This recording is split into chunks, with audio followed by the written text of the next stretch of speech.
Maswerteng gabi po mga ka-STL. Narito na po ang resulta ng STL Pampanga para sa araw na to, 3rd October 28, 2024. Araw ng Lunes. Naway ang mga natayaan nyo pong mga numero kanina ay manalo nawa ngayong gabing ito, 8 PM. Kaya kunin nyo na po ang inyong mga tickets. Narito na po ang resulta.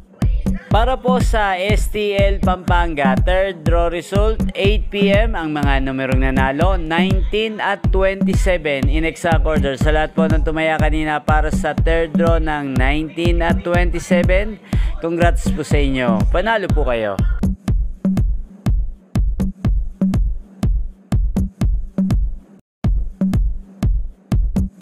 Congrats po sa lahat ng mga nanalo. Maraming salamat po sa panonood nyo sa aking channel, Roderick Hernandez TV. Huwag pong kalimutang mag-subscribe. Thank you for watching.